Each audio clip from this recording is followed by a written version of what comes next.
13 prisoners escaped from the cells, among them 12 Eritrean nationals who were arrested for being illegally in Kenya, and one male murder suspect, namely Collins Jumaisi Kalusha. The suspect told a Makadara court that police tortured and forced him to confess to the killings. The suspect denied his initial confession, claiming he was tortured and molested by police, forcing him to admit to the killings. In mid-July 2024, local residents, NGO workers and community leaders begin to raise alarm. In an abandoned quarry, they find dismembered human remains. Some parts are wrapped carefully in plastic and sacks, tied with rope. Others are bound in nylon. The scene is gruesome. Forensic teams are called in. The country watches in horror. The proximity of that quarry to a police station sends shockwaves through public discourse. How did such brutality occur so close to law enforcement without detection? On the 15th of July 2024, at around 3 a.m., Kenyan police arrested Collins Jumaisi Kalusha. The location: a bar where he had gone to watch the Euro 2024 final. Witnesses later claim he appeared calm.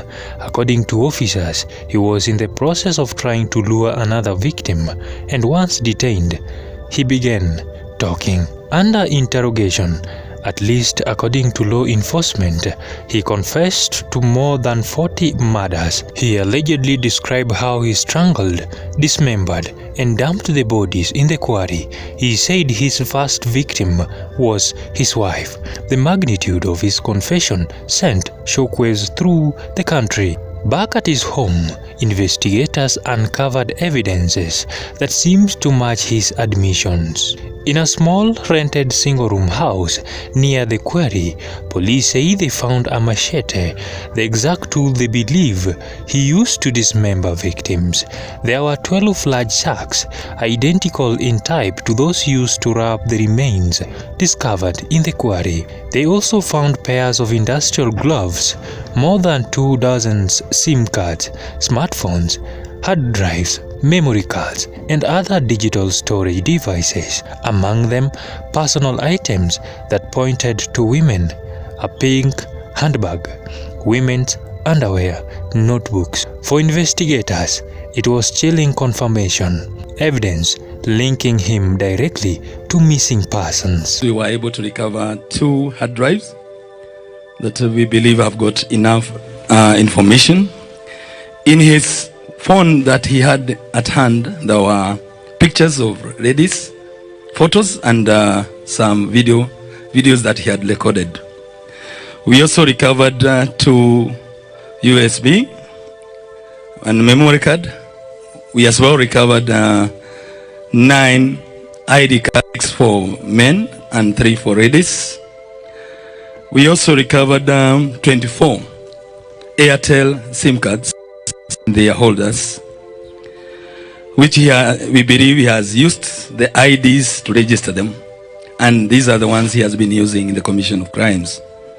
We as well recovered industrial gloves, which we believe he was using while dismembering his victims. We appreciate that we also recovered a rope that resembles the ones that was used to tie up the sacks. We have nylon bags, 12 of them, which as well resemble the nylon bags that were recovered with bodies that were dismembered inside the dam. We have a lady's purse, which we suspect belongs to one of his victims, a reflector jacket. We have a laptop that was also recovered. We have a machete that in the course of investigation, he confesses. Immediately, it became a legal case of massive public interest. He was taken to court, detained, and prosecutors got orders for extended investigation. Magistrates granted time for DCI to dig deeply. Forensic teams were tasked with matching DNA, identifying remains and cross-referencing missing persons. Civil society and community groups, especially those based in Mukuru, Kware, demanded transparency and accountability. How had dozens of women gone missing, and why did it take so long to connect their disappearances with the Kware? Why had such violence played out so close to a police station? Then came a stunning twist.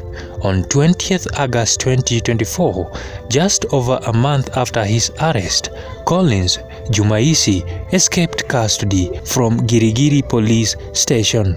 According to official reports, he and 12 other detainees, most reportedly foreign nationals, cut through the wire mesh of their holding cell and scaled a wall to freedom.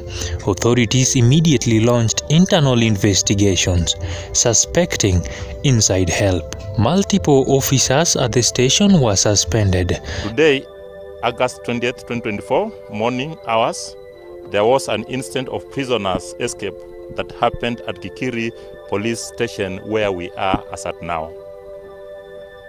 13 prisoners escaped from the cells, among them 12 Eritrean nationals who were arrested for being illegally in Kenya, and one male murder suspect, namely Collins Jumaisi Kalusha, who is connected with the Kware murder incident.